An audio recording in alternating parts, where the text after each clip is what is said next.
Categorise করেছি চারটা টাইপের। মাইকগুলো একটু বন্ধ রাখতে হবে। ফুয়াদ ফুয়াদ মাইকটা বন্ধ রাখো, হ্যাঁ। সবার মাইকগুলো মিউট করে রাখো। আমি যখন স্পেস দিব তখন কথা বলবো। তো cultural factor, social factors, personal and psychological. তার আগে বোধহয় আমরা যে মডেলটা আলোচনা করেছিলাম, এই মডেলটা আমরা কথা বলেছিলাম, ইনপুট, প্রসেসিং, আউটপুট। আর এখন হচ্ছে ফ্যাক্টরগুলোর মধ্যে অলরেডি আমরা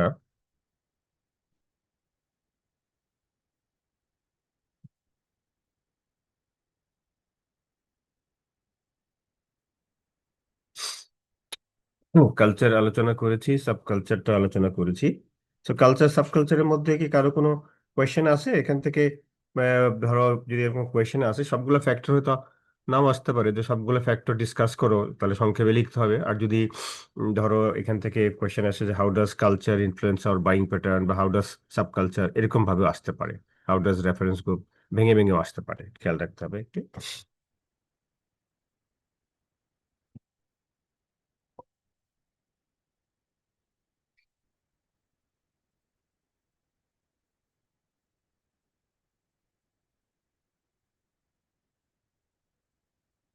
তাহলে সোশ্যাল সোশ্যাল ফ্যাক্টরের মধ্যে আমরা যেটা দেখছি, যেখানে গ্রুপস আছে, সোশ্যাল নেটওয়ার্কস আছে, ইনফ্লুয়েন্সার্স আছে, এটা একটা ক্যাটাগরি।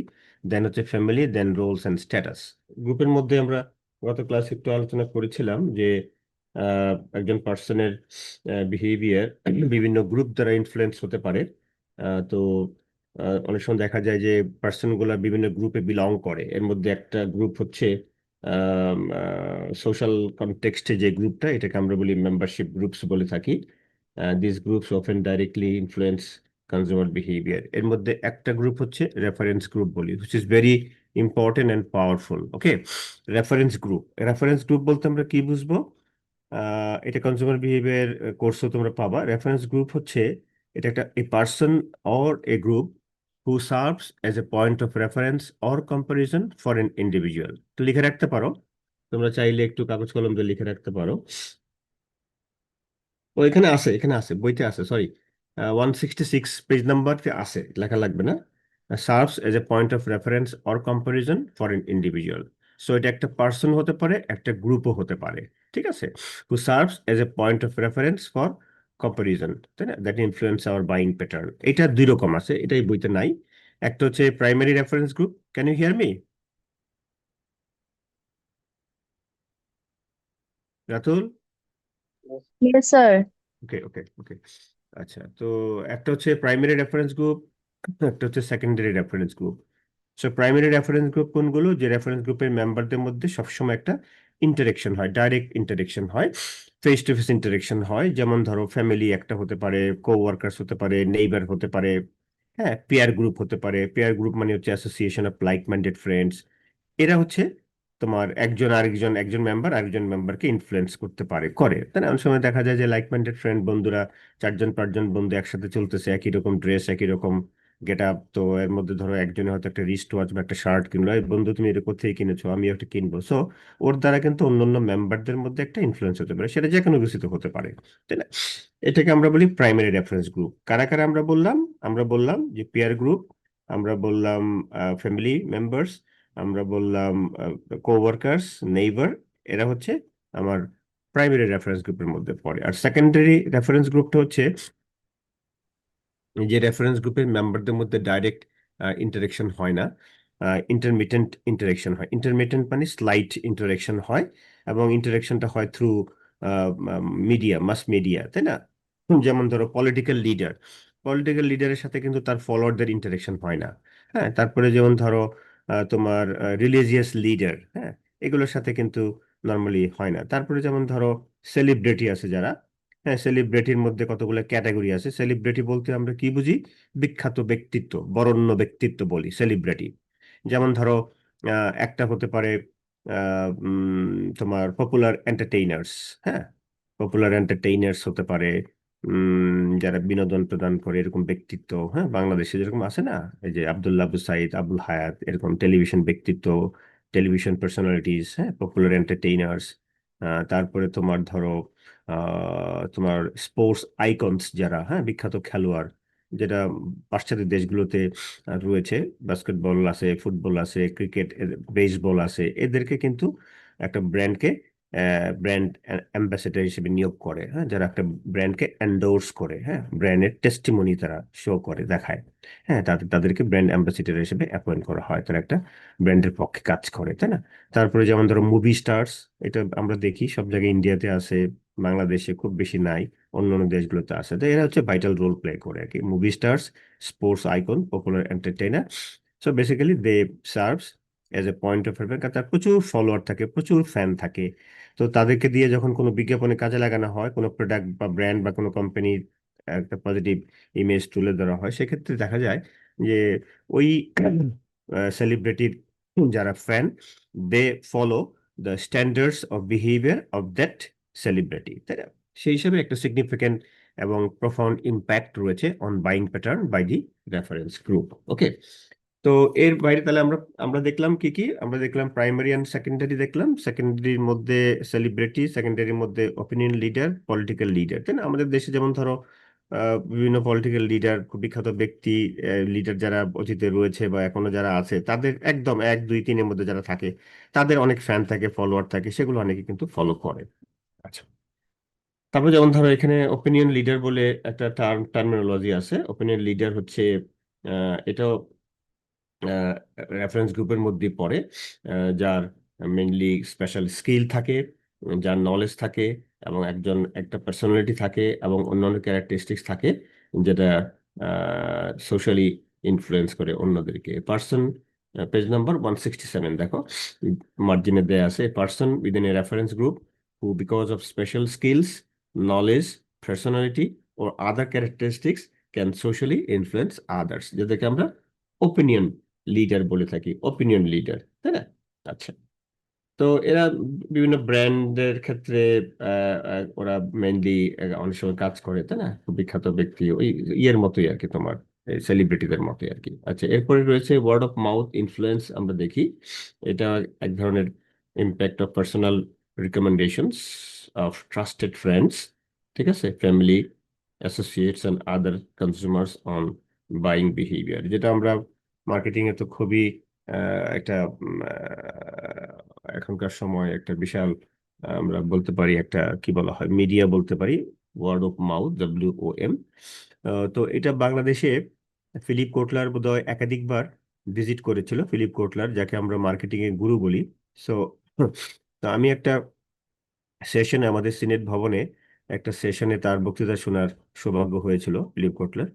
তো ওই কোটলা সাহেব তখন বলেছিলেন যে অ্যাডভার্টাইজিং এর চেয়ে এখন ওয়ার্ড অফ মাউথ, যেটা, এই ওয়ার্ড অফ মাউথটা এখন খুব বেশি ইম্পর্টেন্ট। হ্যাঁ, এটা ধরো আরো কত, প্রায় 10 বছর আগের কথা বলছি আমি। হ্যাঁ, তো ওয়ার্ড অফ মাউথ, কারণ বিজ্ঞাপনের ক্ষেত্রে যেটা দেখা যায় যে এটা ভেরি এক্সপেন্সিভ, বিজ্ঞাপনের ইমিডিয়েট ইফেক্টটা জানা যায় না। হ্যাঁ, এটা কিন্তু ওয়ার্ড অফ মাউথের জন্য কোনো পয়সাই খরচ হয় না। হ্যাঁ, একজন ব্যক্তি, একজন ওপিনিয়ন লিডার বা সেলিব্রিটি, যে কোনো ব্যক্তি যখন সে একটা ব্র্যান্ড বা কোম্পানির নাম বলে, এটা যখন মুখে মুখে ছড়াতে থাকে, হ্যাঁ, through through the word of mouth, তাই না? অর্থাৎ information is dispensing or spreading out among the mass people, যেটাকে আমরা আহ, বলে থাকি বাজ মার্কেটিং। তোমার নাম শুনে থাকবে, BUZZ, বাজ, বাজ মার্কেটিং বলা হয়। এটা হচ্ছে মুখোমুখি। আর যদি ভাইরালি কোনো সোশ্যাল মিডিয়ার মাধ্যমে যদি স্প্রেডিং হয় ইনফরমেশন, তখন সেটাকে আমরা বলি ভাইরাল মার্কেটিং। একটা হলো বাজ মার্কেটিং, একটা ভাইরাল মার্কেটিং। তা এই ওয়ার্ড অফ মাউথের ক্ষেত্রে বাজ মার্কেটিংটা, তাহলে ওয়ার্ড অফ মাউথ এটা ন্যাচারালি হয়, ওয়ার্ড অফ মাউথটা ন্যাচারালি হয়, কেউ কাউকে দিয়ে বলে না, অটোমেটিক্যালি। যেমন আমি যদি ক্লাসে, ধরো আমি তোমাদের টিচার, আমার অনেক দিনের একটা শিক্ষকতার একটা এক্সপিরিয়েন্স আছে, হ্যাঁ, আমি সিনিয়র মোস্ট টিচারদের মধ্যে একজন। তো ধরো আমাকে অনেকেই ফলো করে বা আমার অনেক কথা অনেকেই শুনে, তো আমি যদি কোনো একটা কোম্পানি বা ব্র্যান্ডের কথা বলি, এটা মনে করো তোমরা 100 জন শুনলা, 100 জন আস্তে আস্তে এটা আরো অনেক লোককে বলবে এইভাবে, তাই না? যে আমাদের জাকির স্যার তো এরকম এটা ইউজ করে, বা উনি এটা বলেছেন, টেস্টিমনি করেন। তো এইভাবে যখন অটোমেটিক্যালি জিনিসটা ন্যাচারালি স্প্রেডিং হবে, এটাকে আমরা বলবো ওয়ার্ড অফ মাউথ। বা আমরা কোনো যখন ইনফরমেশন শেয়ার করি, তাই না, কোনো ইনফরমেশন শেয়ার করি অ্যাবাউট দ্য ব্র্যান্ড, অথবা আমাদের কোনো ফিলিংটা ব্র্যান্ড বা কোম্পানি সম্পর্কে আমাদের ফিলিংস যদি স্ট্রংলি আমরা তুলে ধরি, তখন এইটাকে, এটা এটা বেশিরভাগ ক্ষেত্রে পজিটিভ হয়। ওয়ার্ড অফ মাউথটা কিন্তু বেশিরভাগ ক্ষেত্রে পজিটিভ ইনফরমেশন স্প্রেডিং হয়, আবার নেগেটিভও হতে পারে, দুইটাই কিন্তু হতে পারে, তাই না? এটা নর্মালি পজিটিভ কনভারসেশন হয়। এরপরে যেটা রয়েছে ইনফ্লুয়েন্সার মার্কেটার বা মার্কেটিং বলি আমরা, ইনফ্লুয়েন্সার মার্কেটিং, যেটা এখনকার সময়ে তোমার এটা শব্দগুলো ইউজ হয়ে থাকে, enlisting established influencers or creating new influencers to spread positive information about a company's brand. এটা সর্ট অফ ওয়ার্ড অফ মাউথের মতোই আর কি। এনলিস্টিং ইনফ্লুয়েন্সারদেরকে একটা লিস্টিং করা হয়, এবং তারা নতুন নতুন মানে পজিটিভ ইনফরমেশন তারা ক্রিয়েট করে, normally or creating new influencers to spread positive information about a company's brand over the years, তাই না? এটা অনেক কোম্পানি আছে, এখানে আমাদের বইয়ের মধ্যে এক্সাম্পল আছে, নাইকির এক্সাম্পল আছে। তারপরে তোমার মাইকেল জর্ডান যেমন একজন বিখ্যাত ব্যক্তি, তাকে মাইকেল জর্ডান তো আমরা আসলে জানি সেলিব্রিটি, এখানে যাই হোক সেলিব্রিটিটাই মেইনলি আসলে ইনফ্লুয়েন্সার মার্কেটিং এর মধ্যে এখন চলে আসছে আর কি। তারপরে সিয়েরা উইলিয়ামস, রাফেল নাদাল, যারা গলফ, তাই না, টাইগার উডস, এগুলো পুরোনো পুরোনো কিছু বিখ্যাত এরকম স্পোর্টস আইকন আছে, সকার বা অন্যান্য খেলা, ক্রিস্টিয়ানো রোনালদো, এরা হচ্ছে এখন ইনফ্লুয়েন্সার মার্কেটিং এর কাজটা করে, সর্ট অফ সেলিব্রিটির কাজটা তারা করে আর কি। তাহলে এখানে তিনটা জিনিস আমরা একটা পেলাম, একটা হচ্ছে রেফারেন্স গ্রুপ, রেফারেন্স গ্রুপের মধ্যে প্রাইমারি সেকেন্ডারি, আরেকটা পেলাম অপিনিয়ন লিডার, আরেক ধরনের পেলাম হচ্ছে ওয়ার্ড অফ মাউথ, যেখানে বাজ মার্কেটিং হয়। এই ওয়ার্ড অফ মাউথের মধ্যে আবার আহ, একটা এক্সটেন্ডেড ভার্সন হচ্ছে সেলিব্রিটিদের মধ্যে ইনফ্লুয়েন্সার মার্কেটিং। এগুলো একটু বইয়ের মধ্যে পড়লে, ডিটেলস পড়লে তুমি ধরো আহ, আমাদের যে বড় বড় যে ব্র্যান্ডগুলো আছে না, বড় বড় ব্র্যান্ডগুলো এই নর্মালি দেখি যে আমরা এই এই ধরনের ইনফ্লুয়েন্সার মার্কেটার ইউজ করা হয়ে থাকে আর কি। তারপরে সেকেন্ড যেটা হচ্ছে এই গ্রুপগুলো আমরা দেখলাম, মেম্বারশিপ গ্রুপ আমরা দেখলাম, রেফারেন্স গ্রুপ আমরা দেখলাম, ওপিনিয়ন লিডার আমরা দেখলাম, এই ওয়ার্ড অফ মাউথ ইনফ্লুয়েন্সিং বা ইনফ্লুয়েন্সেস অ্যান্ড ইনফ্লুয়েন্সার মার্কেটিং, নামগুলো একটু ভালো করে মনে রাখবা, তুমি ক্লিয়ার রাখতে হবে। এরপরে সোশ্যাল নেটওয়ার্কস যেটা কথা বলি আমরা, অনলাইন সোশ্যাল নেটওয়ার্কস, যেখানে কমিউনিটির সাথে যারা ইনভলভ তাদের মধ্যে এই ইনফরমেশন গুলা আদান প্রদান হয়। যেমন এটা হতে পারে বিভিন্ন ব্লগস, পেজ নাম্বার দেখো 169-এ বলা আছে, online social communities, blogs, online social media, brand communities, এগুলো আমার থেকে তোমরা ভালো ভালো পারবা, আরো ভালো বুঝবা, and other online forums where people socialize and exchange information and opinions, তাই না? আমরা একসময় একসময় বলতাম না যে আমরা যে সোশ্যালাইজ হই মূলত কোত্থেকে, ফ্যামিলি থেকে। সোশ্যালাইজ হই কোত্থেকে, এডুকেশনাল ইনস্টিটিউশন থেকে, হ্যাঁ, স্কুল কলেজ, তারপরে হচ্ছে ইউনিভার্সিটি। কিন্তু এর বাইরে এখন কিন্তু আমরা সোশ্যালাইজ হতে পারি বা ইনফরমেশন এক্সচেঞ্জ হতে পারে থ্রু সোশ্যাল নেটওয়ার্কিং, যেটা এখনকার সময় খুবই মানে কি বলা হয় যে ইম্প্যাক্টফুল।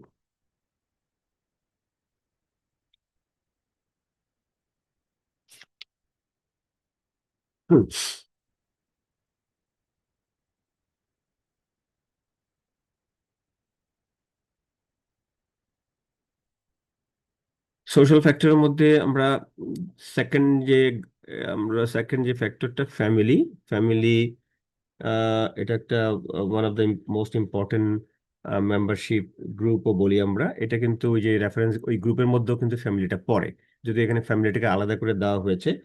যেগুলো কনজিউমার বাইং প্যাটার্ন, একটা সোসাইটিতে কনজিউমার বাইং প্যাটার্নে কিন্তু ইনফ্লুয়েন্স করে।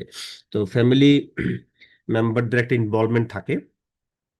ইনভলভমেন্টটা হচ্ছে যেমন ধরো ফ্যামিলি, চার ধরনের ফ্যামিলি হয়, এটা এখানে নাই বোধহয়, আমি আমি আমার মতো করে বলছি, কনজিউমার বিহেভিয়ারের এক্সপিরিয়েন্স থেকে বলছি। চার ধরনের ফ্যামিলি হয়। একটা ফ্যামিলি হচ্ছে, রাতুল শোনা যাচ্ছে? Yes sir. হ্যাঁ, আমার সে ঠান্ডা লাগছে তো, তো সমস্যা এই আর কি, বরিশাল গিয়ে এসি থেকে আবার ঠান্ডা লেগে গেছে। তো অ্যাডমিট করো, হ্যাঁ, ওই যে শেখ মিফতাহুল ফুয়াদ, ফুয়াদ বারবার চলে যায় কেন বাইরে। তো ফ্যামিলি আমরা চারটা ক্যাটাগরি দেখি, একটা হচ্ছে কনসেনগুয়েন্ট ফ্যামিলি, কনসেনগুইন, CONSANGUINE, কনসেনগুইন মানে হচ্ছে blood relation into which we born, এটাকে বলে কনসেনগুইন ফ্যামিলি। সেকেন্ড হচ্ছে তোমার কনজুগাল ফ্যামিলি, কনজুগাল হচ্ছে this family is formed by marriage, husband wife, এটাকে বলে কনজুগাল পেয়ার বলি আমরা। তারপরে আমরা বলি, এটা তোমরা নাম শুনেছো সম্ভবত, এটাও শুনেছো, এটা হচ্ছে কি বলে এটাকে, nuclear family. Okay, third one nuclear. Nuclear মানে হচ্ছে husband wife and their childs, তাই না? এটা থেকে যখন আরো ফ্যামিলিটা এক্সটেন্ড করে, এক্সটেন্ডেড হয়, তখন এটাকে আমরা বলি extended family, husband wife child and their relatives. তাহলে এখন কি হয়, ফ্যামিলির ইম্প্যাক্টটা কি? ফ্যামিলি যেহেতু রেফারেন্স গ্রুপের মধ্যে পড়ে, যেমন ধরো আহ, কিছু কিছু ক্ষেত্রে, প্রোডাক্টের ক্ষেত্রে আমরা দেখি বা সার্ভিসের ক্ষেত্রে দেখি যে ফ্যামিলির মধ্যে হাজব্যান্ড ডমিনেট করে, হ্যাঁ। কোনো কোনো প্রোডাক্টের ক্ষেত্রে ওয়াইফ ডমিনেট করে, হ্যাঁ, ডমিনেন্সটা বেশি থাকে। যেমন ধরো যদি তুমি গ্রোসারি আইটেম পারচেস করো, সেখানে ওয়াইফের ডমিনেন্স বেশি থাকে। ইলেকট্রনিক্স আইটেম যদি পারচেস করো, সেখানে জয়েন্ট ডিসিশন হতে পারে। তোমার সেভিংস এর ক্ষেত্রে যদি হয়, সেখানে জয়েন্ট হতে পারে, অথবা অনেক সময় ফ্যামিলি ডিসিশন ওয়াইফ ডমিনেট করে, হ্যাঁ। ক্লদিংস এর ক্ষেত্রে ওয়াইফ ডমিনেন্সের বেশি, ফার্নিচারের ক্ষেত্রে ওয়াইফের ডমিনেন্স বেশি, বেবি ফুড কেনার ক্ষেত্রে চাইল্ডের ডমিনেন্স বেশি, টয়েস কেনার ক্ষেত্রে চাইল্ডের ডমিনেন্স বেশি। তো অনেক সময় কি হয়, দেখা যায় যে wife is more than a husband, husband is more than a wife, and child is more than their parents. অনেক সময় এরকম হয়, ডিসিশন গুলো কিন্তু এইভাবে হয়। আবার ফ্যামিলির মধ্যে ধরো বাবা ছেলের মধ্যে অনেক সময় এরকম হয় যে বাবা ছেলে বাবাকে আইকন মনে করে, হ্যাঁ, ফ্যামিলির মধ্যে। তখন দেখা যায় যে বাবা একটা জিনিস কিনলে ওটা দেখা যায় কি ছেলেও সেটা কিনে বা সেটা ব্যবহার করে। তার মানে কি, এখানে বাবা হচ্ছে ছেলের কাছে বাবা হচ্ছে এখানে একজন একজন সেলিব্রিটি, সেলিব্রিটি বা reference group. Reference group person বলেছিলাম না, মনে আছে? রেফারেন্স গ্রুপ হচ্ছে group or a person who serves as a point of reference or comparison. আবার অনেক সময় কি হয় যে মা মেয়ের মধ্যে এরকম হয়, দেখবা যে মা একটা জিনিস কিনলে ওটা দেখার দিকে মেয়েও সেটা কিনে বা ফলো করে, মাকে সেটা সে ফলো করে। প্রায় হয়, অনেক ফ্যামিলিতে আছে, সারা পৃথিবীতে আছে, বাংলাদেশেও আছে। সেই হিসেবে ফ্যামিলির একটা বিষয় এখানে চলে আসছে যে ফ্যামিলি মেম্বারদের মধ্যে যেহেতু ইনভলভমেন্ট রয়েছে ফ্যামিলির, তো সেখানে তারা একজন আরেকজনকে ইনফ্লুয়েন্স করতে পারে।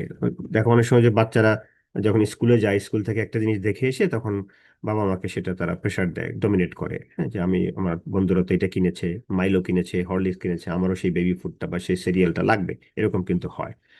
আরেকটা জিনিস আছে যে ফ্যামিলির ক্ষেত্রে ওই যে সোশ্যাল স্ট্রাকচার, ফ্যামিলি যখন চেঞ্জ হয়, হ্যাঁ, চেঞ্জ হইলে তখন সোশ্যাল স্ট্রাকচারেও একটা ইম্প্যাক্ট পড়ে সোশ্যালি। সেটা হচ্ছে যে ফ্যামিলি স্ট্রাকচারটা কিরকম হয়, ধরো আমরা আগে আগে আগে যেটা 30-40 বছর আগেও কিন্তু আমরা দেখি নাই যে ফিমেল যারা থাকে ফ্যামিলির মধ্যে, এরা জবে তারা জয়েন করে, হ্যাঁ, যেটা এখনকার সময় খুব বেশি জয়েন করে। বাইরের দেশগুলো আছে, আমাদের দেশও আছে। তাহলে কি দেখা যাচ্ছে যে একটা ফ্যামিলির মেম্বারদের মধ্যে, বিশেষ করে ওয়াইফ যখন কোনো জবে ইনভলভমেন্ট থাকে, তখন আহ, এইখানে কিছু ঘটনা ঘটে, যে ঘটনার কারণে কিছু কিছু প্রোডাক্ট ইমার্জ করে। যেমন অনেক সময় কি হয় যে আহ, মা যেটা করে, যে তার ছোট্ট বাচ্চা বা বেবি যদি থাকে, তাহলে তাহলে যেটা হয় যে আহ, বারবার বাচ্চাকে বাথরুমে নিতে হবে, নিতে চায় না। তো কি করে, একটা 6 ঘন্টা 7 ঘন্টা 8 ঘন্টার জন্য একটা প্যাম্পার্স পরাই দেয়, যে অ্যাটলিস্ট সে নিশ্চিন্তে থাকতে পারবে, ঘরে থাকুক আর বাইরে যাক। তাহলে এই যে ডায়াপার, প্যাম্পার্স তো একটা ব্র্যান্ড, ডায়াপারের যে প্রচলনটা হয়েছে, এই because of the changes of the family structure and the mentality, তাই না? আবার অনেক সময় কি হয় যে ফ্যামিলি এর মধ্যে ওয়াইফ, আবার অনেক সময় এরকমও হয়, আমাদের দেশে আছে কিনা জানি না, ডোন্ট টেক ইট আদারওয়াইজ, আমি এক্সাম্পল আকারে দিচ্ছি, যে অনেক সময় আহ, আহ, মেয়েরা তাদের ফিগার ঠিক রাখার জন্য বাচ্চাদেরকে ব্রেস্ট ফিডিং থেকে দূরে রাখে। তারা মনে করে যে ব্রেস্ট ফিডিং করালে তার ফিগার নষ্ট হয়ে যাবে, ফিগার যদি নষ্ট হয়ে যায় তার তার ক্যারিয়ারে প্রবলেম হবে, এটা অনেকে মনে করে।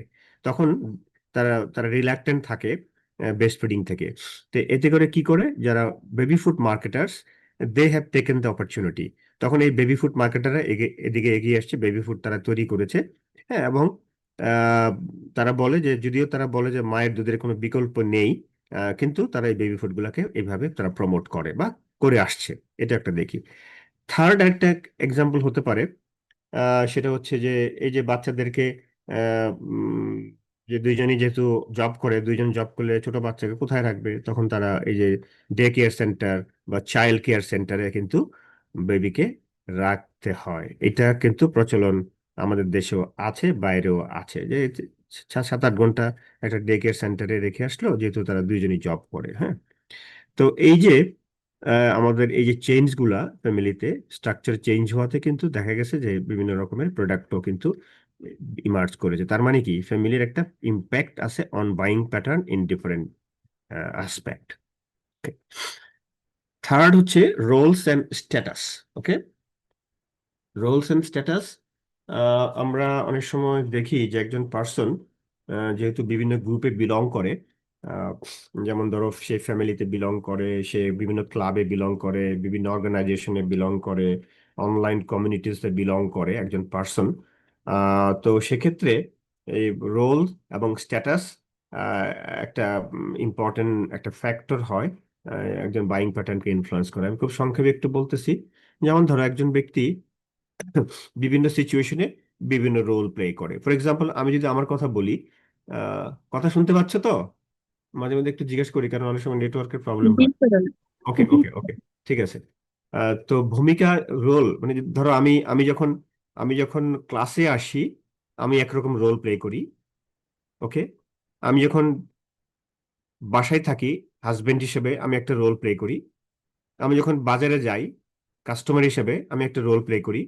আমি যখন মসজিদে যাই নামাজ পড়তে, আমি একটা রোল প্লে করি। আমি যখন কোনো ইনফর্মাল অর্গানাইজেশন, কোনো ক্লাবে যাই, আমি একটা রোল প্লে করব। অথবা আমি মনে করি কোনো অফিসে গেলাম, সুটেড বুটেড হয়ে, আমি একজন ব্র্যান্ড ম্যানেজার, আমি অফিসে গেলাম। আমি যখন গার্ডেনিং করব, আমার তখন কিন্তু সেখানে একরকম রোল হবে। তাইলে এই যে a person is playing a different role in different situations, সেক্ষেত্রে কিন্তু তার ক্লদিংসটা দেখবা, আমি একটা এক্সাম্পল দিলাম, ক্লদিংসটা কিন্তু ডিফারেন্ট হবে। বাজারে গেলে একরকম ক্লদিংস হয়, অফিসে গেলে একরকম ক্লদিংস হবে, ইনফর্মাল অর্গানাইজেশন গেলে একরকম ক্লদিংস হবে, তাই না? অফিসে গেলে একরকম ক্লদিংস হবে, গার্ডেনিং করলে তার কাপড়টা ডিফারেন্ট হবে। তাহলে এই যে একজন ব্যক্তি বিভিন্ন সিচুয়েশনে বিভিন্ন রোল প্লে করে, এই রোল প্লেইংটাও কিন্তু দেখা যায়। যে বাসায় থাকলে একরকম ড্রেস আপ থাকে আমাদের, এটা একটা আমাদের বাইং প্যাটার্নের উপর একটা কিন্তু ইম্প্যাক্ট রয়েছে।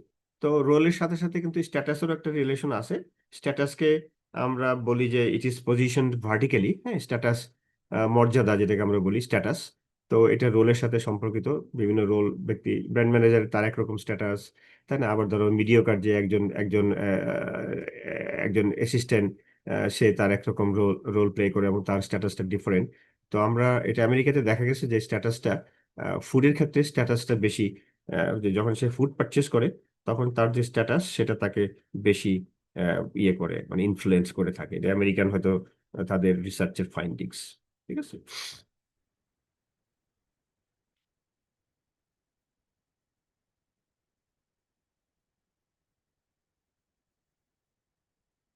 এটা সোশিওলজির একটা সাব সাব গ্রুপ আছে, এটাকে বলে অ্যানথ্রোপোলজি। তো এই যে অ্যানথ্রোপোলজিস্টটাই কিন্তু এটা নর্মালি বলেছেন যে রোল এবং স্ট্যাটাসটার ক্ষেত্রে, যে অ্যানথ্রোপোলজি অন দি মানে পার্সপেক্টিভে এটা বলছে যে it offers clothing ranging from formal dresses to informal বা লং ওয়্যার, হ্যাঁ, অথবা জাম্প স্যুটস, বিভিন্ন রকমের ইয়ে হয়। আচ্ছা, বলো, এখানে কারো কোনো কোয়েশ্চেন থাকলে বলো।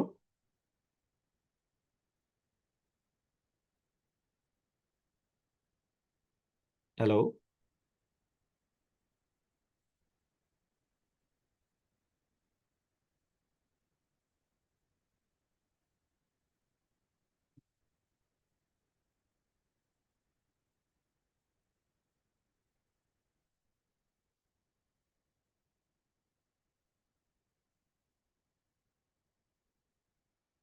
কোয়েশ্চেন নাই?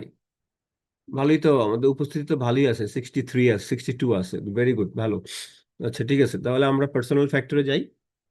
পার্সোনাল ফ্যাক্টর মধ্যে buyers decisions are also influenced by personal characteristics.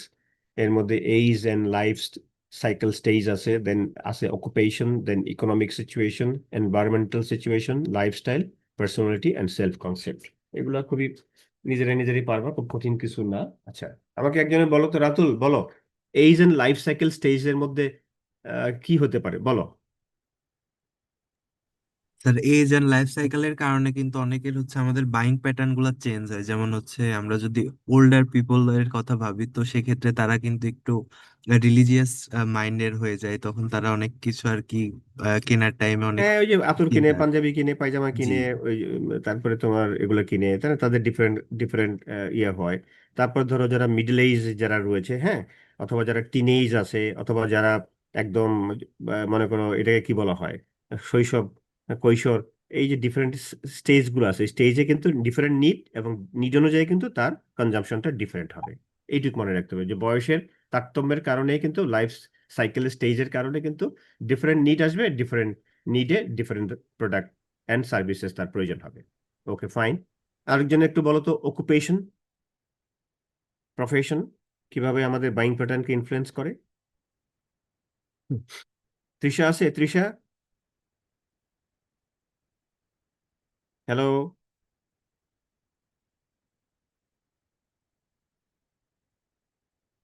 অন্য একজনে বলো অকুপেশন।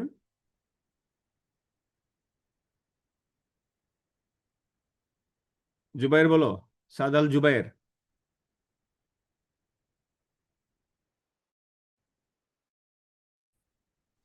অকুপেশন এটা আহ, মনে করেন ডিফারেন্ট, যারা অকুপেশনের জন্য তো ডিফারেন্ট মনে করেন প্রোডাক্টের প্রয়োজন হয়। যেমন? যে টিচার আর যে স্টুডেন্ট তার খাতা কলম থেকে শুরু করে অন্যরকম গুড গুড গুড, ঠিক আছে, বিভিন্ন বোঝা গেল। প্রোডাক্ট। হ্যাঁ, অকুপেশন, অকুপেশন, স্টুডেন্ট তো অকুপেশন হয় না, যাই হোক, অকুপেশন হচ্ছে আমরা নর্মালি, হ্যাঁ, হ্যাঁ, আমরা নর্মালি যদি বলি যে, যেমন ডক্টর পেশা একটা অকুপেশন, টিচিং এটা একটা অকুপেশন, তাই না?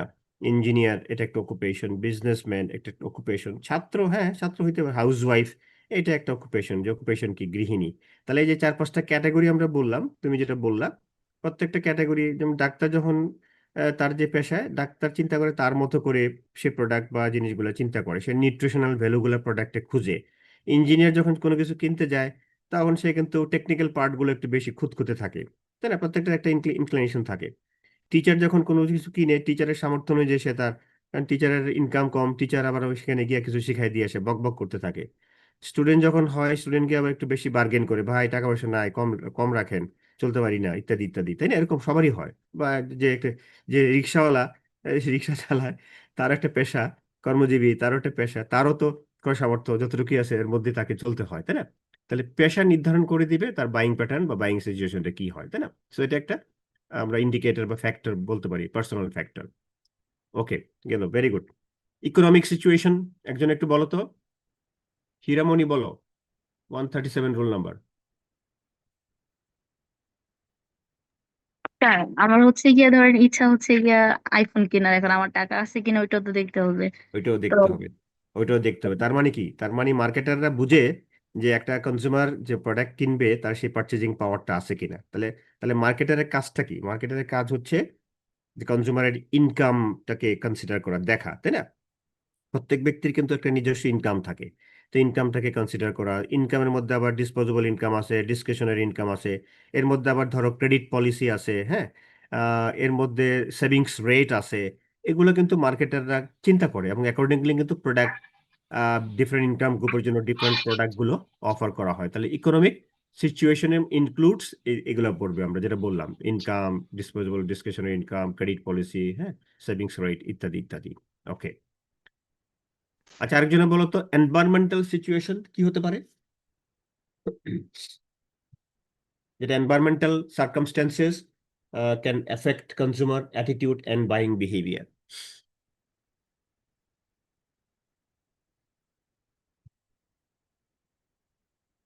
শাওন শরীফ বলো, 93 রোল নাম্বার।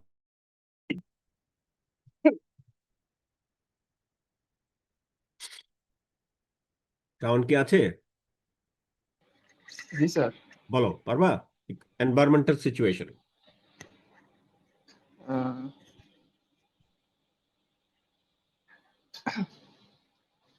এনভায়রনমেন্টাল সিচুয়েশন হচ্ছে তিনটা বিষয়। একটা হচ্ছে যে একজন ব্যক্তির যে ফিজিক্যাল এবং টেকনোলজিক্যাল এবং হেলথ যে সার্কামস্টেন্সেস গুলো রয়েছে, that will impact what products they buy, where and how they shop and how much they buy. তাহলে এই বিষয়গুলো কিন্তু এই এনভায়রনমেন্টাল সিচুয়েশনের ক্ষেত্রে একটা ইম্প্যাক্ট ফেলতে পারে, তাই না? যেমন আমরা নর্মালি যেমন এখনকার সময় যেটা আমরা দেখি যে সোলার প্যানেলগুলো, এনভায়রনমেন্টাল সোলার প্যানেল, যে এনভায়রনমেন্ট যাতে ডিগ্রেড না হয় সেক্ষেত্রে সোলার প্যানেলগুলো সবাই ইউজ করে। হ্যাঁ, আমাদের দেশে তো অনেক ক্ষেত্রে এটা ম্যান্ডেটরি করে দেওয়া হয়েছে, রাজুক থেকে বা ডিএটি থেকে বলে দিচ্ছে যে এখন অ্যাপার্টমেন্ট করতে হলে সোলার প্যানেল ইউজ করতে হবে। অনেক বড় বড় প্রতিষ্ঠানে কিন্তু আছে, এটা একসময় ছিল, এখন আবার তাহলে সোলার পাওয়ার বাসায় ইউজ করা লাইটিনিং সিস্টেমের ক্ষেত্রে এগুলো কিন্তু আমাদের এনভায়রনমেন্টাল সিচুয়েশনের মধ্যে আসবে, তাই না? যেমন ধরো এখানে প্রক্টর অ্যান্ড গ্যাম্বল ওরা একটা শ্যাম্পু লাইন অফ শ্যাম্পু তারা have developed waterless line of shampoo and other hair care products that require no water for South African countries, those who are facing severe water shortages, তাই না? তো south African একটা এলাকায় যেখানে খুব water shortages আছে, তো শ্যাম্পু দিয়ে তো মাথা ধুইতে গেলে পানি লাগবে, তো পানি ছাড়া পানি লাগবে না, শ্যাম্পু দিয়ে মাথা ধোয়া যাবে, এই ধরনের শ্যাম্পু এবং হেয়ার কেয়ার প্রোডাক্ট কিন্তু তারা দে হ্যাভ লঞ্চড, তাই না, with the concern of the environmental situation. এরকম তো আরো অনেক এক্সাম্পল আছে যে এনভায়রনমেন্টাল ডিগ্রেড যাতে না হয়, এনভায়রনমেন্টালি ফ্রেন্ডলি প্রোডাক্ট যেগুলোকে আমরা গ্রিন প্রোডাক্ট বলে থাকি, হ্যাঁ, গ্রিন প্রোডাক্ট, তাই না, সাস্টেনেবল প্রোডাক্ট, সাস্টেনেবল মার্কেট, এই জিনিসগুলো এনভায়রনমেন্টাল সিচুয়েশন আসবে। ওকে, গুড, গেল এটা। নেক্সট হচ্ছে লাইফস্টাইল। বললাম মামুন হাওলাদার লাইফস্টাইল বলো।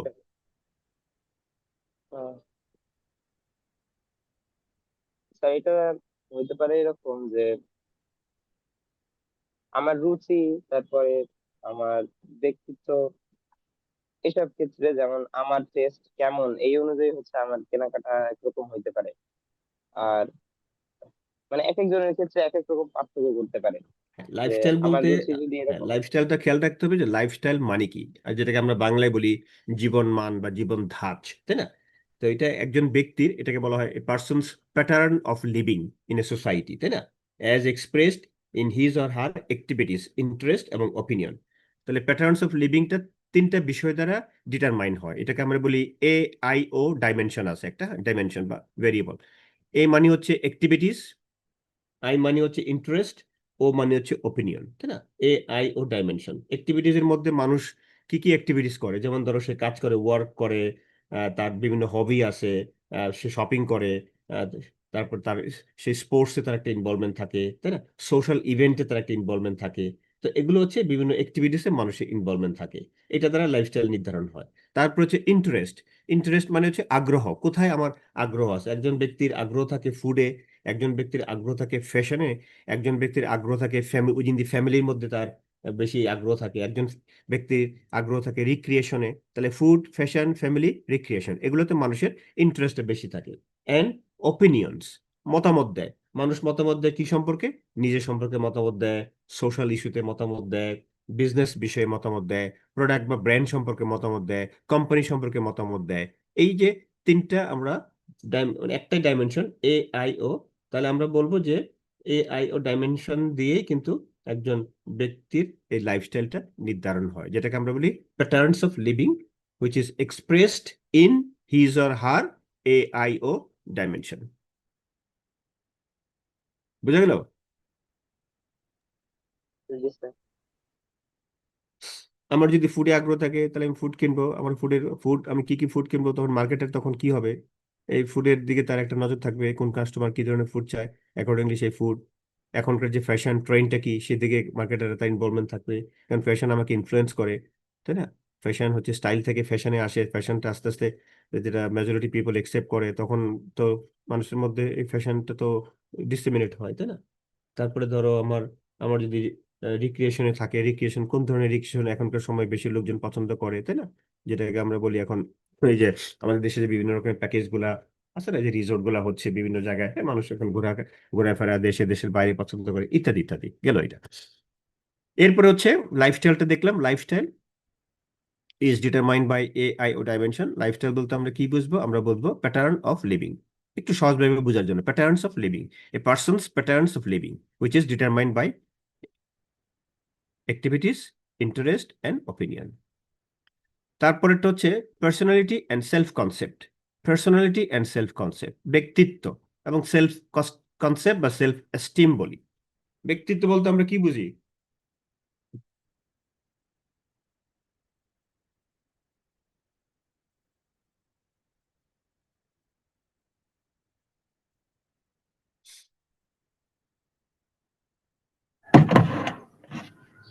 স্যার, একজন ব্যক্তির কিছু ইউনিক বৈশিষ্ট্য বা তার আচরণ বা এরকম কিছু যা তাকে অন্য একজন ব্যক্তির থেকে কিছুটা হলেও ডিফারেন্সিয়েট করে। ভেরি গুড, ভেরি গুড, ভালো বলছেন। পার্সোনালিটি হচ্ছে একজন ব্যক্তির যে ব্যক্তিগত বৈশিষ্ট্য, ইউনিক ক্যারেক্টারিস্টিক্স, তাই না?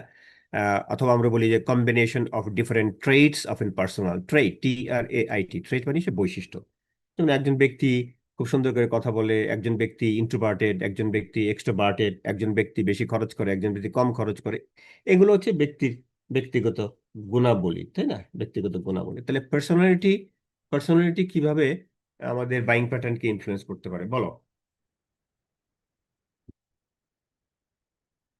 অন্য একজন বলো, অন্য একজন বলো। স্যার, যেমন এখন মানুষ কাস্টমাইজড জিনিস বেশি পছন্দ করে। ফর হ্যাঁ, এক্সাম্পল, কাস্টমাইজড জুয়েলারি মানুষ এখন প্রেফার করে যে অনেক জুয়েলারি বা তার জিনিসে তার নাম লেখা থাকবে বা কোনো স্পেসিফিক সিম্বল থাকবে যেটা তার কাছে কোনো ইম্পর্টেন্স ক্যারি করে এরকম। Very good, very good. হইতে পারে, এটা হইতে পারে কাস্টমাইজড, একটা ভালো কথা বলছো, সুন্দর সুন্দর কথা বলেছো। আরেকটা এক্সাম্পল আমি দেই, অ্যাড করি। ধরো আহ দুইজন person A and B, they are living in a same society. Okay, so person A has bought a valuable sports car.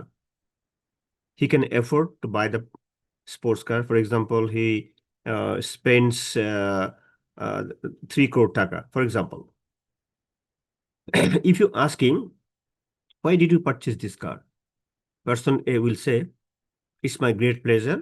I want to impress my people. So and so. On the other hand, B is a person or individual is living in the same society. He can also afford to buy the same car, but the person B did not buy the car. Why don't you buy the car? If you ask him, it's simply an wastage. যে ভাই আমি এটা কেনার কোনো মানেই হয় না, এটা শুধুমাত্র একটা ওয়েস্টেজ ছাড়া কিছুই না। তাহলে এই যে decision to buy not to buy, কেনার ভিন্নতার পার্থক্যটা হচ্ছে বিকজ অফ দেয়ার পার্সোনালিটি। ব্যক্তিত্বের ভিন্নতার কারণেই কিন্তু এই প্রোডাক্ট বাইংটা ভ্যারি করতে পারে, কেনা না কেনা। ওকে, ফাইন, ভেরি গুড, গেল এটা। তারপর হচ্ছে সেলফ কনসেপ্ট। বলতো এটা কি, সেলফ কনসেপ্টটা কি বা সেলফ এস্টিম, দেখে উদ্ধার করতে পারো কিনা?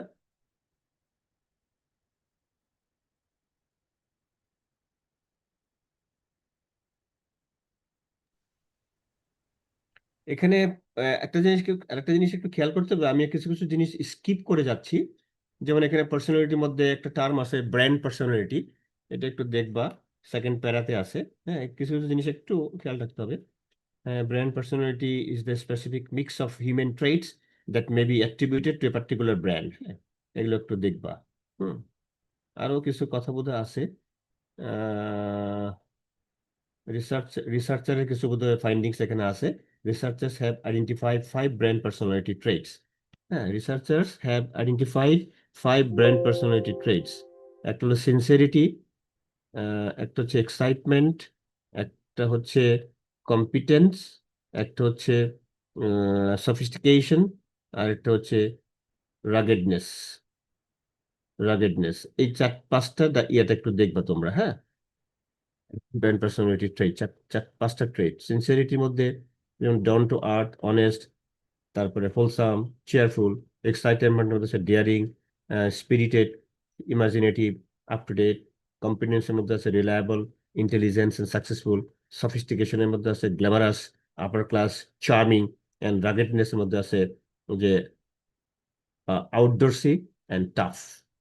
রাগেড মানে হচ্ছে যারা খুব রুক্ষ থাকে, হ্যাঁ, রুক্ষ, খুব টাফ লোকদেরকে বলা হয়। এগুলো একটু আমি কিছু কিছু জিনিস মানে স্কিপ করে গেছি, সেটা একটু খেয়াল রাখতে হবে। হ্যাঁ, আচ্ছা বলো তো একটু এরপরে সেলফ কনসেপ্ট এখানে কেন আসলো, personality and self concept. Sir, self concept বলতে একটা মানুষ নিজেকে কিভাবে দেখে সেটা তার বাইং প্যাটার্নকে এফেক্ট করে। যেরকম নিজেকে অনেক সিম্পল ভাবে দেখে, সে এরকম প্রোডাক্টই চুজ করবে যেগুলা সিম্পল, অ্যাফোর্ডেবল বা অত ফ্ল্যাশি না। কিন্তু আরেকটা মানুষ যদি সে নিজেকে অনেক মডার্ন বা স্টাইলিশ হিসেবে দেখতে চায়, সে তখন ট্রেন্ডি ফ্যাশন বা এই টাইপের ক্লথস গুলো চুজ করে।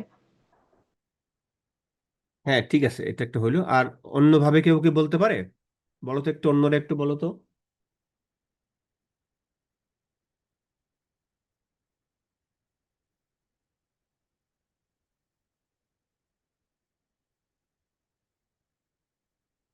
কারণ ওটা পার্সোনালিটির সাথে রিলেটেড, তো personality and self concept. Self কনসেপ্টটা হচ্ছে, আমি খুব সংক্ষেপে একটু বলি, আমি যতটুকু বুঝি। তোমরা গুগলে সার্চ দিয়ে দেখে নিও, আর বইয়ের মধ্যে আছে, বইয়ের মধ্যে এক্সাম্পলও দেয়া আছে। সেটা হচ্ছে যে সহজভাবে মনে রাখার জন্য, যে we are what we have. আমরা কি, আমাদের কাছে কি আছে, অর্থাৎ আমাদের পজিশনে কি আছে, এটা দ্বারা ডিটারমাইন হবে আমরা কি বা আমি কি। আমি কে বা আমি কি, আমার কাছে কি আছে, এটা দ্বারাই কিন্তু সেলফ কনসেপ্ট। আমার কাছে কিছুই নাই ভাই, অ্যাকর্ডিংলি মার্কেটার আমার জন্য সেরকম প্রোডাক্ট সে অফার করবে না। কারণ আমার প্রচুর বাড়ি গাড়ি সম্পদ টাকা পয়সা অনেক কিছু আছে, সোশ্যাল স্ট্যাটাস আছে, তো আমার কাছে, সমাজের কাছে, মার্কেটের কাছে অনেক দাম আছে, সেইভাবে কিন্তু আমার প্রোডাক্টটা তারা অফার করবে, আমার ব্যক্তিত্বের সাথে যায় এরকম করে প্রোডাক্ট অফার করবে। এটা সংক্ষেপে বোঝার জন্য আমি বললাম, তাই না? দ্যাট ইজ, আমরা বলছি যে we are what we have বা we are what we consume. এটাই হচ্ছে মেইনলি আমরা বলবো সেলফ কনসেপ্ট, অথবা এটাকে বলা হয় সেলফ ইমেজও বলি আমরা অনেক সময়। এটুকুই মনে রাখবা। তো এটা আমাদের সেলফ কনসেপ্টের সাথে পজিশনের একটা সম্পর্ক আছে। পজিশন, পজিশন মানে আমার পজিশনে কি আছে, এটা এটা মিন করে আর কি। এইটুকুই আমি, এইটুকুই বলতে পারবো আর কি। বাকিটা হয়তো আর একটু ডিটেল দেখতে গেলে বই পড়তে হবে ভালো করে। ঠিক আছে, গেল এটা। এরপর হচ্ছে সাইকোলজিক্যাল ফ্যাক্টর গুলো যদি আমরা একটু বলি। সাইকোলজিক্যাল ফ্যাক্টরের মধ্যে motivation, perception, learning, beliefs and attitude, এগুলো কি তোমরা ইন্টারাকশন বিজনেস একটু দেখেছো, পড়েছো?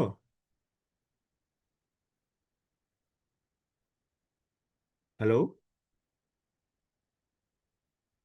কথা বলো না। ইয়েস স্যার, কিছু পোর্শন আমাদেরকে কমপ্লিট করা হয়েছে। কিছু পোর্শন তোমরা পড়েছো, গুড গুড। বলো মোটিভেশন কি, বলো।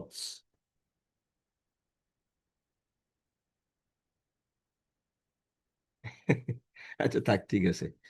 মোটিভেশন, দ্য মোটিভেশন, আহ, আমরা বলি the the motivation is derive from a motive, তাই না? মোটিভ, বা এটাকে আমরা ড্রাইভ বলি, হ্যাঁ, যেটা, বা এটাকে আমরা একটা নিড বলি, that is sufficiently pressing that the person seeks to satisfy it, তাই না? অর্থাৎ এটা একটা প্রসেস, আমরা বলি মোটিভেশনকে একটা প্রসেস আমরা বলে থাকি, তাই না? যেটা মানুষকে ইম্পেল করে, এনকারেজ করে টু ডু সামথিং, কিছু একটা করার জন্য, তাই না? তাহলে এটা, মোটিভেশনটা, এটা কেন ইম্পর্টেন্ট মার্কেটারের কাছে, তাই না? এবং একজন ব্যক্তি, আমরা দেখি যে সে মোটিভেটেড হয়, বিভিন্ন বিষয় দ্বারা সে মোটিভেটেড হতে পারে। যে some people are motivated by price, some people are motivated by design, some people are motivated by colour, এরকম কিন্তু আমরা দেখি, তাই না? এবং এই মোটিভেশনটা যে আসছে খুবই পপুলার একটা থিওরি থেকে, তোমরা জানো যে মাসলোস হায়ারার্কি অফ নিড, দেখেছো তোমরা মাসলোর যে নিড থিওরি, যেটা ইন্টারমিডিয়েটে তোমরা পড়ে এসছো ম্যানেজমেন্টে, যে এখানে যেটা একটা ইয়ে আছে পিরামিডের মতো, পাঁচটা স্টেজ আছে, এর মধ্যে একটা হচ্ছে ফিজিওলজিক্যাল নিড। হ্যাঁ, এটা পেজ নাম্বার 174-এ দেখবা, ফিগার 5.3-তে আছে ফিজিওলজিক্যাল নিড, যেখানে হাঙ্গার থ্রাস্ট, মানুষের হাঙ্গার থ্রাস্টটা ফুলফিল হয়ে গেলে মানুষ এরপরে পরের স্টেজে যেতে চায়, যেখানে এক্সপেক্ট করে সে সেফটি নিড, যেটা নিরাপত্তা আশা করে, security and protection say expect করে। সিকিউরিটি অ্যান্ড প্রোটেকশন হয়ে গেলে তখন সোশ্যাল নিড তার বেড়ে যায়, যেখানে সেন্স অফ বিলঙ্গিং, লাভ, যে সমাজে আমি বসবাস করি, মানুষ আমাকে ভালোবাসে বা ভালোবাসে না কেন, এটা সে, তার একটা নিডটা ট্রিগার আউট হয়, বেড়ে যায়, জাগ্রত হয়, উত্থাপিত হয়। তারপরে এটা হয়ে গেলে তারপরে তার এস্টিম নিডসটা ট্রিগার আউট হয়, যেখানে সেলফ এস্টিম, যে একটু আগে বললাম, আমাদের আরো কিছু মানে অর্জন করা, পজিশনে আসার এই জিনিসগুলো বাড়ে, বা আমাদের রিকগনিশন বাড়ার আমরা চিন্তা করি, তাই না? আমাদের স্ট্যাটাসটাকে বাড়ানোর চিন্তা করি, তাই না? তারপরে যখন আমার সেলফ এস্টিম, আমার রিকগনিশন স্ট্যাটাস হয়ে যাবে, তারপর মানুষ সর্বোচ্চ পর্যায়ে পৌঁছতে চায়, যেটাকে আমরা সেলফ অ্যাকচুয়ালাইজেশন বলি, তাই না? সেলফ ডেভেলপমেন্ট বা রিয়েলাইজেশন, তাই না? যেমন ধরো, আমরা এই যে মুসা ইব্রাহিমের কথা যদি বলি, সে যে মাউন্ট এলিজাবেথ জয় করছে, এরপর আর জয় করার কিন্তু কিছু নাই, এটা তার সর্বশেষ আশা ছিল, তাই না? সর্বশেষ তার নিডটা ছিল যে আমি মাউন্ট এলিজাবেথ টপ চূড়ায় উঠবো আমি, এরপরে আর তার কোনো কিছু নাই, মানে এরকম আর কি এক্সাম্পলটা, তাই না? তো যাই হোক, মাসলো হায়ারার্কি নিডটা এখানে আসছে। আর যেহেতু মোটিভেশনের বিষয়গুলা আমাদের বিভিন্ন এখানে অনেক অনেক থিওরি আছে। আব্রাহাম মাসলো অথবা ওই যে সিগমন্ড ফ্রয়েড নাম শুনে থাকবা, সাইকোলজিস্ট যারা, তারা বিভিন্ন রকমের থিওরি দিয়েছেন। মানুষের বিভিন্ন রকমের নিড গুলো আছে, সে পার্সন গুলো তারা সেই নিড গুলোকে ফুলফিল করার চেষ্টা করে। তো অনেক সময় দেখা যায় যে এই নিড গুলো, এগুলো ডিফারেন্ট কনজিউমার কাছে ডিফারেন্ট মিনিং রয়েছে, ও মার্কেটার এগুলোকে খুব খুব অনেক সময় ভালোভাবে অ্যাড্রেস করে। তো এখানে মধ্যে কিছু কিছু এক্সাম্পল আছে, একটু দেখবা। বিএমডাব্লিউর মধ্যে এক্সাম্পল আছে, এখানে আরো কিছু কিছু এক্সাম্পল আছে। আমি পুরোটা যাচ্ছি না আমি। এই নিকগুলো একটু একটু দেখে রাখবো আর কি মোটিভেশনের ক্ষেত্রে। তারপরে আমরা যদি বলি সেকেন্ড, যদি বলি পারসেপশনটাও এটা আরেকটা সাইকোলজিক্যাল ফ্যাক্টর।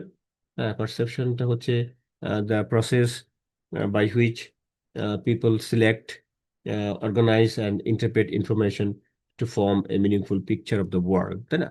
আমরা অনেক এনভায়রনমেন্ট থেকে অনেক কিছু পারসিভ করি। তো অনেক সময় কি হয়, মার্কেটার একটা প্রোডাক্ট বা সার্ভিসের মধ্যে সে এমন কিছু কিউ মানে হচ্ছে স্টিমুলাস, হ্যাঁ, স্টিমুলি দিয়ে রাখে। সো কেউ কিন্তু জানে না, nobody knows how people will perceive, এক একজন এক একভাবে পারসিভ করে। তো এই জন্য, যে কারণে এই পারসেপশনটা মার্কেটের কাছে একটা ইম্পর্টেন্ট ফ্যাক্টর। এখানে অনেক কিছু আছে, আর যদিও এগুলো এগুলো কনজিউমার বিহেভিয়ার পড়ানো হবে, কিন্তু তোমরা একটু দেখে নিও যে সিলেক্টিভ অ্যাটেনশন আছে, সিলেক্টিভ ডিস্টরশন আছে পারসেপশনের ক্ষেত্রে। এগুলা এগুলা যদিও পড়ানো উচিত, আমি পড়াই নাই আর কি, নর্মালি আমি এগুলোকে স্কিপ করে যাই আর কি। তোমরা একটু লাইন বাই লাইন একটু পড়ে নিও, হ্যাঁ, পারসেপশনের ক্ষেত্রে। তো আমরা নর্মালি এই যে বিভিন্ন রকমের মার্কেটিং স্টিমুলি, তাই না? স্টিমুলি হচ্ছে উদ্দীপক, ডেইলি স্টিমুলি দেখি। স্টিমুলি কোথায় দেখি আমরা? আমরা স্টিমুলি যে এগুলার যে কমার্শিয়াল গুলো থাকে টিভিসিতে আমরা দেখি, অনেক সময় ম্যাগাজিন অ্যাডে দেখি, তাই না?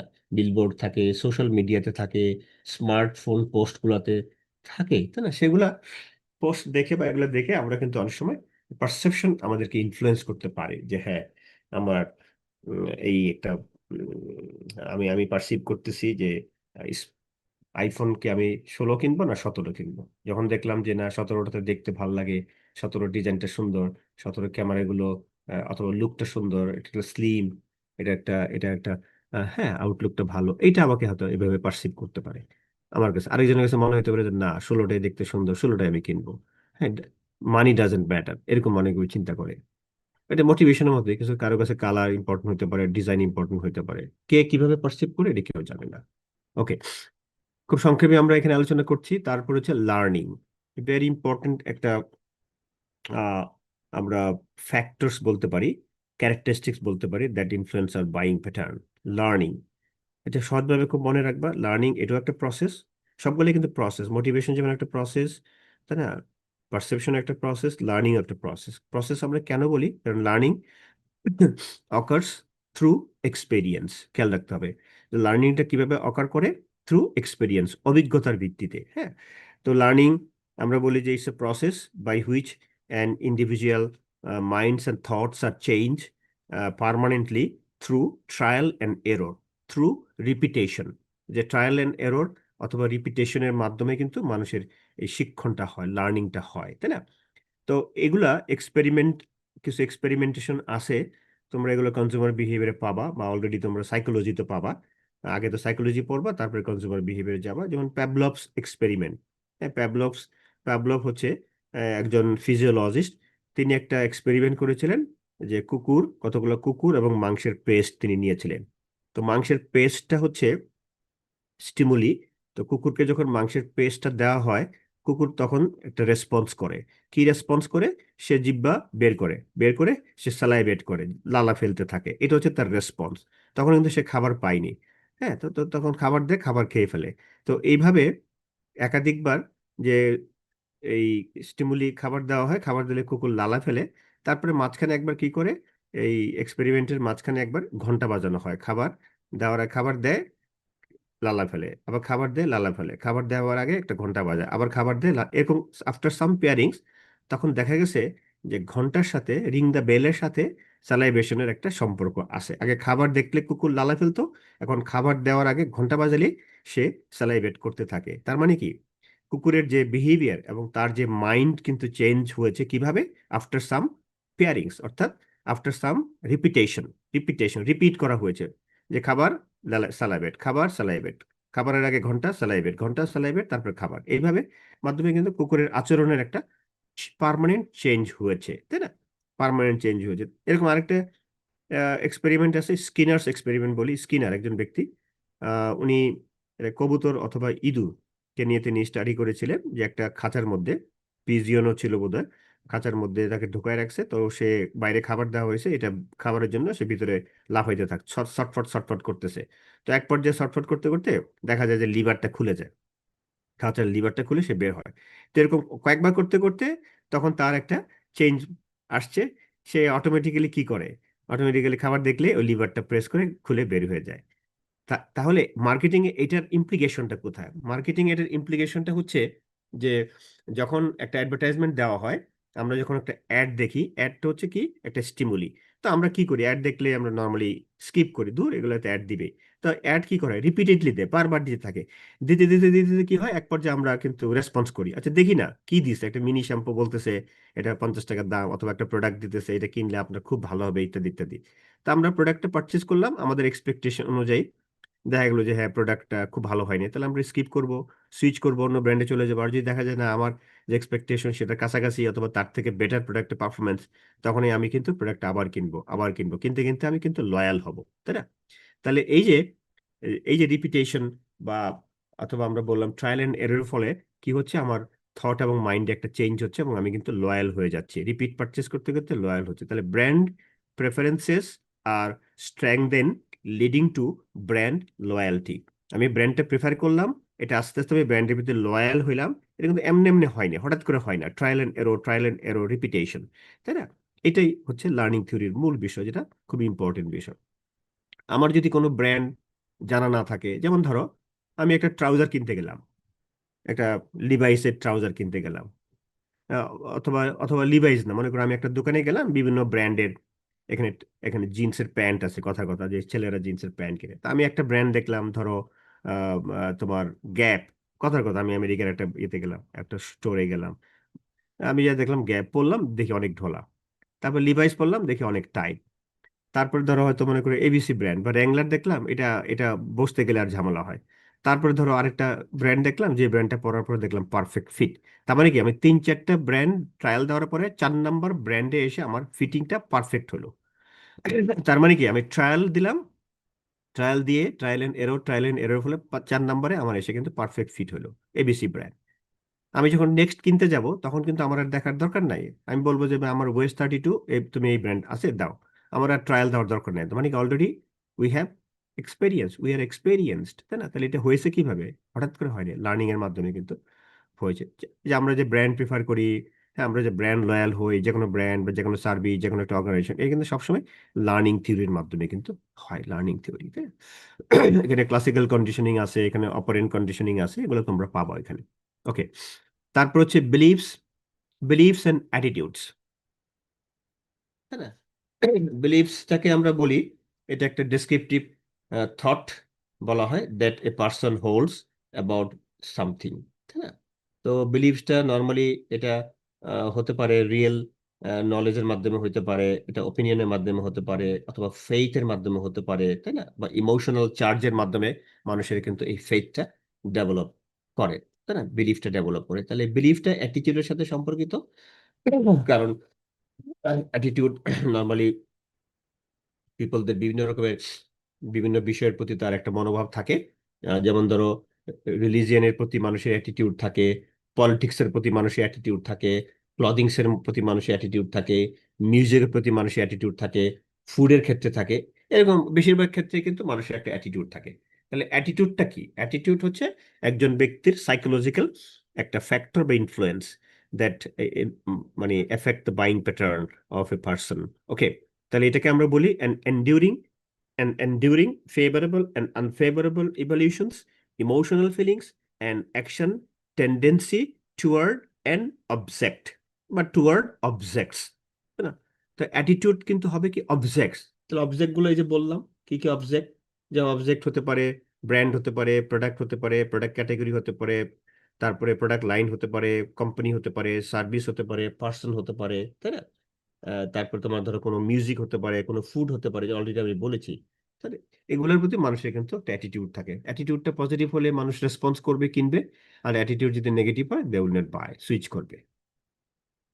এই তো এইটুকুই মোটামুটি আমরা একটু জানার চেষ্টা করলাম খুব সংক্ষেপে।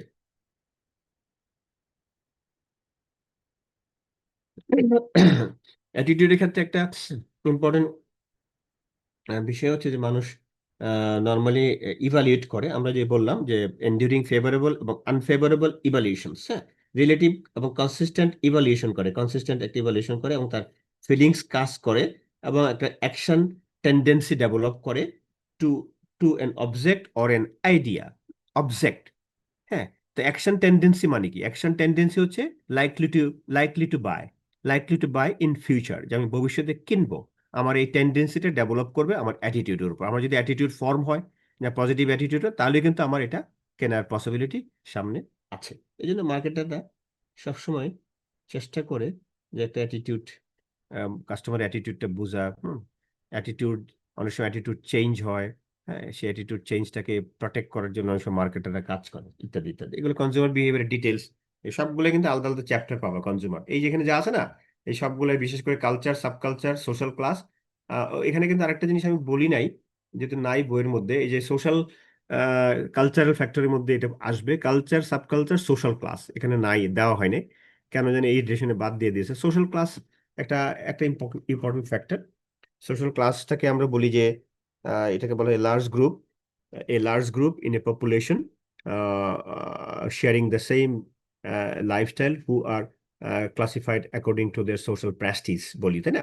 যেমন আমাদের দেশে সোশ্যাল ক্লাসকে 3টা ক্যাটাগরিতে ভাগ করা হয়েছে: upper class, middle class, lower class. এটা কোনো রিসার্চ হয়নি, গবেষণা হয়নি, কিন্তু আমেরিকাতে একটা রিসার্চ করে তারা ক্লাসগুলোকে 6টা, পরবর্তীতে মনে হয় এখন মনে হয় there are 7 major social classes আমেরিকাতে। এবং এগুলো কিন্তু রিসার্চ করে তারা বের করেছে কে কোন ক্যাটাগরিতে পড়বে, কে কোন বাউন্ডারিতে পড়বে। হ্যাঁ, যেমন আপার আপার ক্লাস একটা আছে, আপার মিডল ক্লাস আছে, আপার লোয়ার আছে, লোয়ার লোয়ার আছে, ওয়ার্কিং ক্লাস আছে, মিডল ক্লাস আছে, এরকম 7টা ক্লাস, যেটা আমরা চাইলেও রিসার্চ। এখন এই সোশ্যাল ক্লাসের মধ্যে যারা বিলং করে, তো আগে দেখা যেত যে শুধুমাত্র ইনকাম দিয়ে সোশ্যাল ক্লাসকে স্ট্র্যাটিফাই করা হতো, হ্যাঁ, সোশ্যাল ক্লাসকে স্ট্র্যাটিফাই করা হতো। তো যেহেতু সোশ্যাল ক্লাস সমাজের মধ্যে যদি এভাবে ভাগ করা হয়, তাহলে একটা গ্রুপ আরেকটা গ্রুপকে এক্সপ্লয়েট করতে পারে, যেটা কার্ল মার্কস এর সময় থেকে কিন্তু এই সোশ্যাল ক্লাসের পপুলার হয়েছে। তো Karl Marx, he did not support the social class, he had a negative undertone. তার একটা নেগেটিভ আন্ডারটোন ছিল, যেটা তিনি বলেছিলেন যে না, সোশ্যাল ক্লাস করা ঠিক হবে না, এটা করলে মানুষ শোষিত হবে। কিন্তু পরবর্তীতে তোমার Coles, Max Weber, they have refined the concept of social class বা সোশ্যালাইজেশন, তাই না, বা সোশ্যাল স্ট্র্যাটিফিকেশনকে তারা কনসেপ্ট করে মানে রিফাইন করেছেন। করে কিন্তু এখন এই যে 3টা ক্লাস বা 5টা বা 6টা বা 7টা ক্লাসে কিন্তু এখন এসছে এই অবস্থা, তাই না? তো আগে দেখা যেত যে একটা ভেরিয়েবল বা ফ্যাক্টর দিয়ে সোশ্যাল ক্লাসকে স্ট্র্যাটিফাই করা হতো, স্তরায়ন করা হতো, ভাগ করা হতো, শুধু ইনকাম ছিল। পরে দেখা গেলো যে না, income is not one of the indicator, but there are some other indicators. যেমন ধরো ইনকাম হতে পারে, প্রফেশন হতে পারে, তারপর পজিশন হতে পারে, তোমার ওয়েলথ হতে পারে। হ্যাঁ, পজিশনটা হচ্ছে ওয়েলথ। তারপর তোমার ধরো হেরিডিটি হতে পারে, বংশ, তোমার ফ্যামিলি ব্যাকগ্রাউন্ড হতে পারে, তোমার লিভিং এরিয়া হতে পারে, তুমি কোথায় বসবাস করো। সো এগুলোর দ্বারা কিন্তু একজন ব্যক্তিকে পার্টিকুলার একটা ক্লাসে তাকে ফেলা যায়। সে কি আপার ক্লাসে পড়বে, না মিডল ক্লাসে পড়বে, না লোয়ার ক্লাসে পড়বে, তাই না? একটা জিনিস মাথায় রাখতে হবে, মনে রাখবা যে there is no classless people. পৃথিবীতে কিন্তু কোনো লোক ক্লাসলেস পিপল নাই। একটা লোক কিচ্ছু নাই, তার ফুটপাতে ঘুমায়, ঘুমানোর তার জায়গা নাই, খাইতে পায় না, সেও কিন্তু একটা ক্লাসে বিলং করে। কোন ক্লাসে বিলং করে? লোয়ার ক্লাস বা লোয়ার লোয়ার, ভিজিবলি পুয়ার। তাহলে আমরা দেখলাম যে our buying decisions are affected by an incredibly complex combination of external or internal influences, তাই না? এই যে যে ফ্যাক্টরগুলো 4টা ক্যাটাগরিতে আমরা ভাগ করলাম: কালচারাল, সোশ্যাল, পার্সোনাল এবং সাইকোলজিক্যাল। এবং বায়ারকে এখানে আমরা ক্লাসে বলেছিলাম বায়ার মানে যারা বাল্ক পারচেস করে, দরকার নাই, আমরা এখানে বায়ার, কনজিউমার, যাই দেই না কেন, কাস্টমার বায়ার দিছে, আমি জানি না কেন দিছে, সেগুলোতে আমার জানা দরকার নেই। সো বায়ার বিহেভিয়ার বা কনজিউমার বিহেভিয়ার কনজিউমারকে ইনফ্লুয়েন্স করে, এইটুকু আমরা জানার চেষ্টা করলাম আর কি। তৃষা কি জয়েন করতে পারে না? স্যার আমি আছি। আচ্ছা তুমি, আচ্ছা গুড। তো স্ক্রিনশট নিয়ে নাও। জি স্যার নিয়েছি। নিয়েছো, গুড। আজকে কত নম্বর ক্লাস হচ্ছে বলতে পারো না? স্যার আজকে 14 নম্বর ক্লাস। 14 নম্বর ক্লাস, ঠিক আছে, ফাইন। তাহলে কালকে রোববার আমার আমার তো মিটিং আছে, তোমাদের বোধহয় কি ক্লাস আছে কিনা জানি না। সোমবারে আমাদের মঙ্গলবারে স্কেজুয়াল ক্লাস আছে, মঙ্গলবারের পরে আছে বৃহস্পতিবার, তাই না? তাহলে এই দুইটা ক্লাসে আমার মনে হয় আমাদের নেক্সট ক্লাসে আমার চ্যাপ্টার 5 শেষ হয়ে যাবে। তো তোমরা চাইলে দুইটা ক্লাসের আগে যদি মনে করো যে সোমবার একটা ক্লাস যদি মনে করো, আর যদি প্রেশার হয়ে যায় দরকার নাই, তাহলে আমরা মঙ্গলবার আর বৃহস্পতিবার রেগুলার ক্লাস নিলে আমার চ্যাপ্টার 5 শেষ হয়ে গেলে আমাদের চ্যাপ্টার 3 এবং 3, 4, 5 তিনটা সেকেন্ড মিনিটে থাকবে না?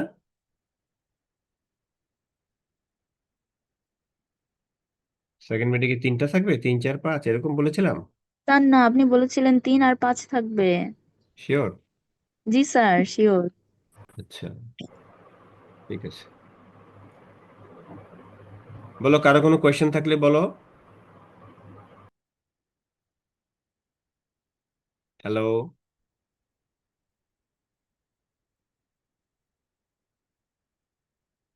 ঠিক আছে, নাই। তাহলে আজকে লিভ করি।